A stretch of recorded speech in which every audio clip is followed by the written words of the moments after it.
Good morning class. मैं Mohit Kataria RC group of education की ओर से आप सभी का स्वागत करता हूँ।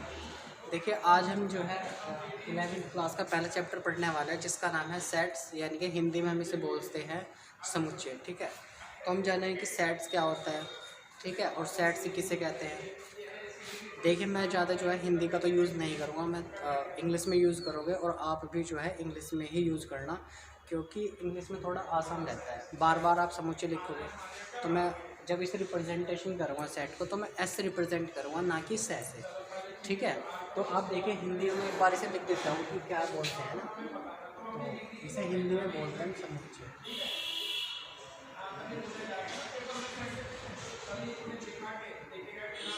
अब हम बात करते हैं कि जो समुच्चय है वो होता क्या है, फिर इसका रिप्रेजेंटेशन क्या होता है, इसका सिंबल क्या होता है, इसमें जो एलिमेंट्स होते हैं वो क्या होते हैं, कैसे कैसे होता है। तो अब हम बात कर रहे हैं सेट के बारे में। ठीक है,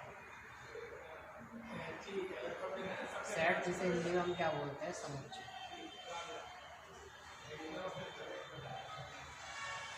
देखो समुच्चय क्या होता है, जब हम क्या करते हैं मतलब आप ये देखिए कि हम छोटे छोटे एलिमेंट या हम जो छोटे छोटे पार्ट ले रहे हैं किसी चीज़ के, ठीक है, और जब हम उन्हें एक ही जगह रख देंगे, इकट्ठा करके रख देते हैं, तो क्या बनता है, हमारा ग्रुप बनता है।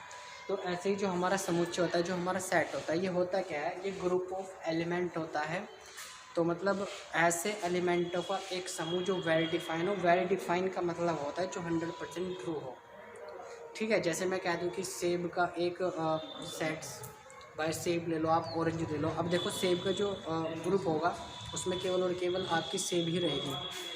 ठीक है, तो अभी हम बात करते हैं कि समुच्चय क्या होता है। ये होता है सुपरिभाषित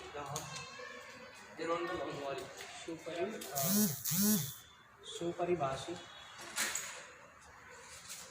ठीक है, सुपरिभाषित अवयवों का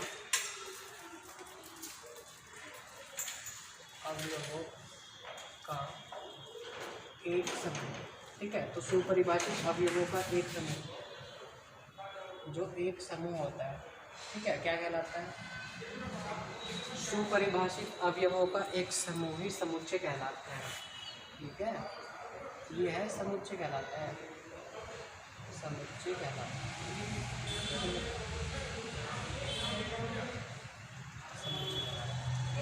ठीक है, समुच्चय कहलाता है। अब हम ये समझेंगे कि ये क्या है भाई, सुपरिभाषित क्या है। देखो सुपरिभाषित को हम इंग्लिश में लिख सकते हैं वेल डिफाइंड। ठीक है, वेल डिफाइंड, हम इसे कहते हैं ना सुपरिभाषित।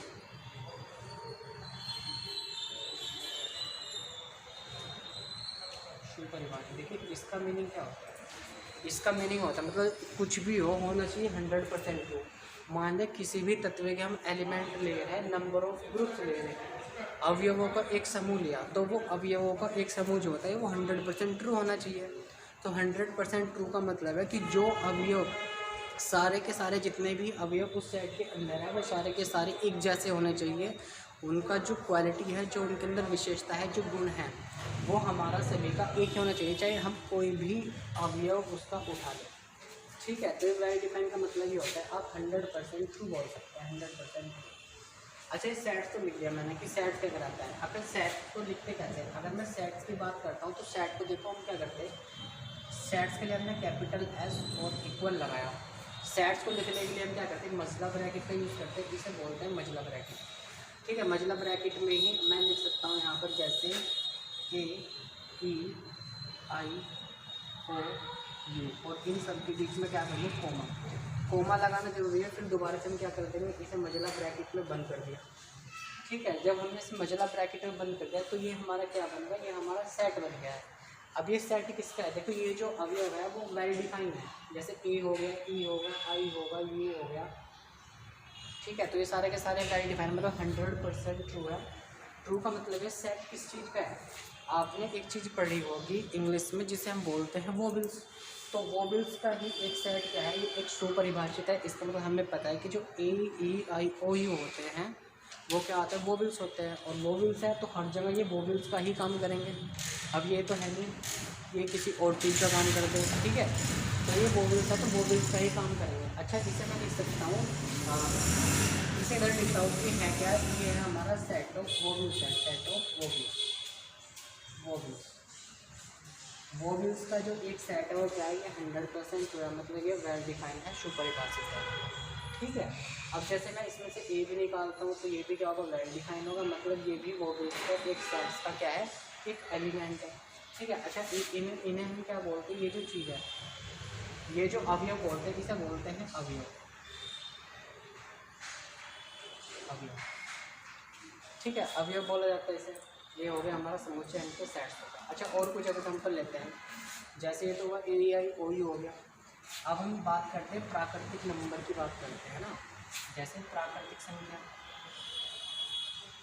तो प्राकृतिक संख्याओं का एक समुच्चय, प्राकृतिक संख्याओं का समुच्चय,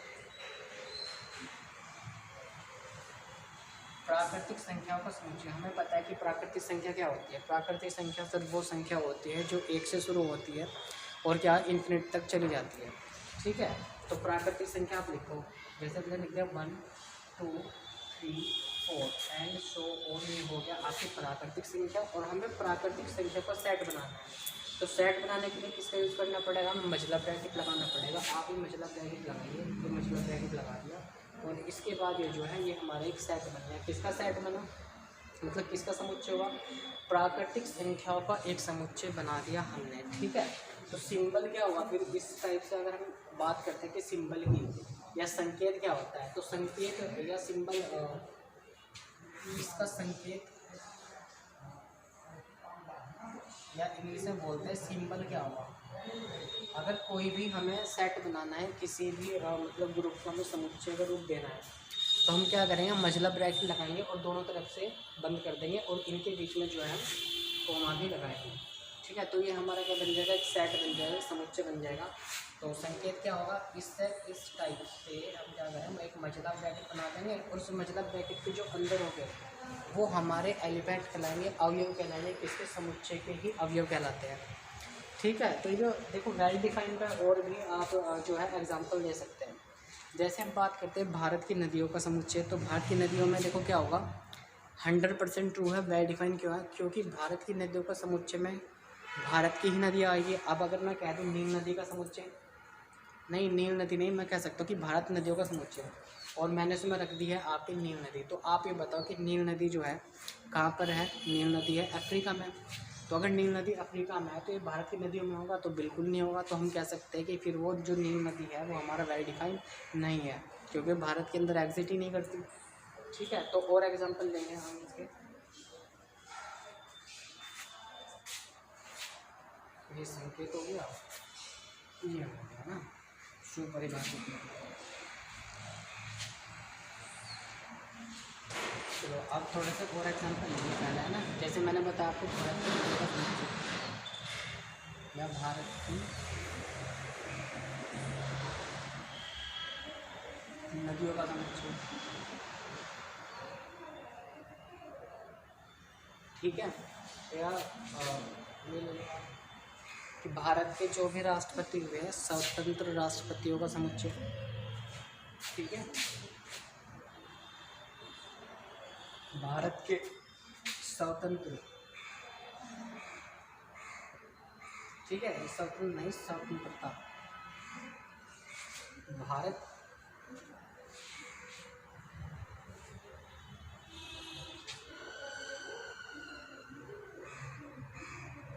भारत के स्वतंत्रता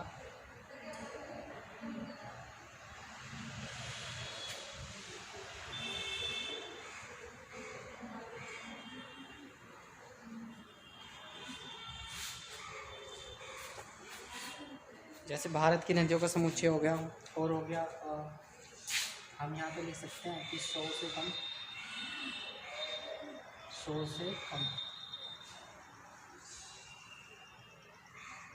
प्राकृतिक संख्याओं का समुच्चय, प्राकृतिक संख्याओं का समुच्चय।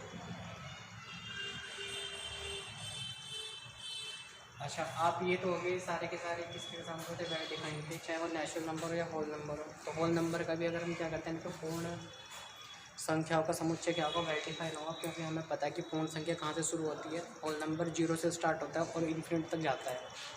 ठीक है, तो वो भी क्या है, एक वेरिफाइन है। अब हम बात करें कि कौन सा जो है वेरिफाइन नहीं होगा। ठीक है, कौन सा वेरिफाइन नहीं होगा। तो अगर हम बात करते हैं, जैसे थर्ड एग्जाम्पल हमारा हुआ कि कक्षा 11 के बुद्धिमान,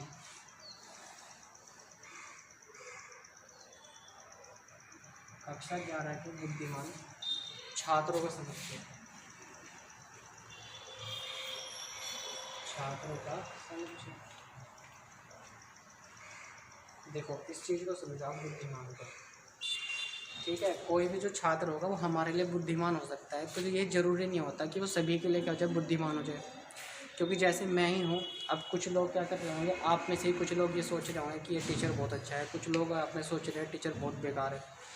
ठीक है, तो यही होता है कि जो बुद्धिमान है, कक्षा 11 के बुद्धिमान छात्रों का समुच्चय एक वेल डिफाइंड समुच्चय नहीं है, सुपरिभाषित नहीं है, क्योंकि हम ये नहीं बता सकते कि कौन सा छात्र किसके लिए बुद्धिमान है और कौन सा जो छात्र है वो कितना बुद्धिमान है। क्योंकि हर छात्र की जो है ना कैपेसिटी होती है।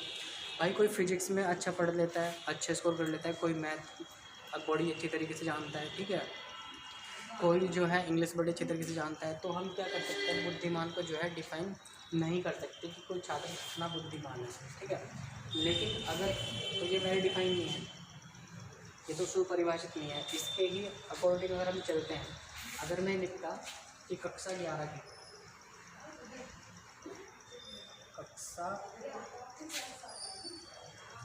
कक्षा 11 के छात्रों का समुच्चय, छात्रों का कक्षा 11 के छात्रों का समुच्चय, तो ये एक वेल डिफाइन है, मतलब सुपरिभाषित है। ये क्या है, ये सुपरिभाषित है। क्यों? क्योंकि इसमें देखो क्या कहा, कक्षा 11 के छात्रों का समुच्चय, कक्षा 11 के सभी छात्रों का समुच्चय। ठीक है, ये सभी लगा लेना है, सभी छात्रों का।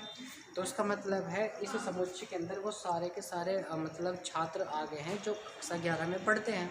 तो कक्षा 11 में जितने भी पढ़े के बच्चे होंगे वो सभी के सभी क्या है, वेल डिफाइंड, मतलब सुपरिभाषित है। तो सुपरिभाषित है तो ये भी एक क्या होगा, एक समुच्चय होगा, जबकि एक समुच्चय नहीं होगा।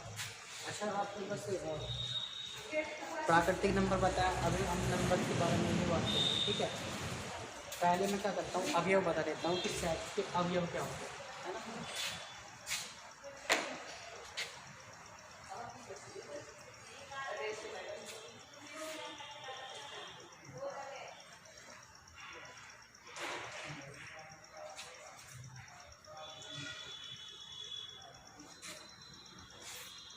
देखिए, अवयव की बात करते हैं कि अवयव क्या होता है। ठीक है, तो अवयव क्या होते हैं कि वे नंबर ऑफ एलिमेंट, यानी कि अवयव कोई चीज़ होती है जिनसे मिलकर हमारा समुच्चय का निर्माण होता है, जिससे मिलकर समुच्चय बना होता है। तो क्या कहलाता है, हमारे अवयव कहलाते हैं।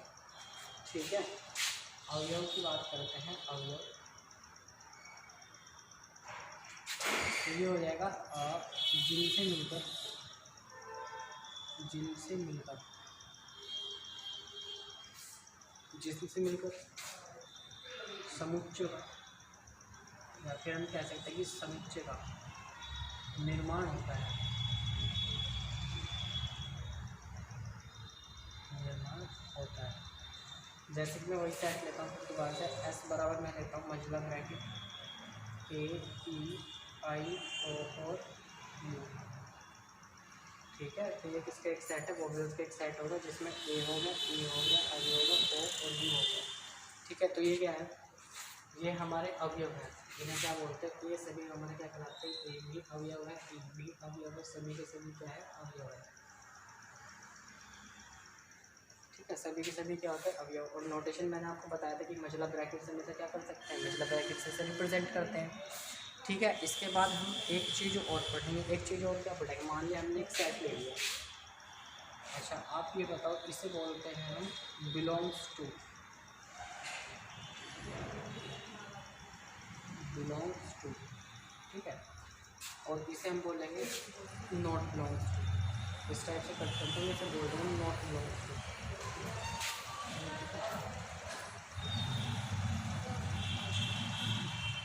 अच्छा, देखो इसका मतलब क्या, मतलब बिलोंग्स टू और नॉट बिलोंग्स का।